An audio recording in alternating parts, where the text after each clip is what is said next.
Já, Kristján, undir í hálfleik, þú hlýtur að vera sáttur við hvernig strákarnir komu til leiks eftir hlé?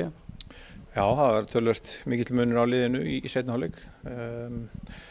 Sérstaklega að halda boltanum á sóknarleikur, hann batnaði til mikill muna. Hvað sagðirðu við strákarna í hálfleik? Það var bara að skýra aðeins betur línunar hvernig við ætlum að verjast og þegar maður verst betur en við gerðum í fyrri hálfleik að þá er auðveldara að sækja og það sem okkur tókst að sækja í þau svæði sem við vildum gera. Þú ert bara hæstánað vantilega bara með lið eftir hlið? Já, mjög ánægð með það.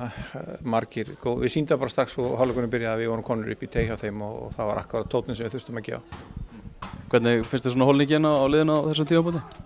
Hún er fín. Við erum að klára svona þungu perióduna hjá okkur og nú er bara gott umbil framöndan sem við léttum aðeins á hlutunum og förum aðeins að vinna meira í fótboltafræðinni.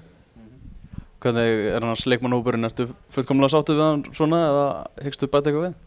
Ég er alveg fullkomlega sáttur við hópinn, já, en við tókum inn markmann fyrir Ómar og erum með Árna og Sindra fyrir. Þannig að við erum bara vel settir og við vorum í vetur þótt að þjálfarinn vilji alltaf bæta við og er alltaf að fylgjast með því að þá þarf ég að setjast niður við samningaborðið með stjórninu og sjá hvort þetta gerir eitthvað en ef við viljum leikmenn þá sækjum við þá en við erum bara nokkuð vel settir. Hvað getur sagt okkur þennan sænska markmann sem ert búin að fá?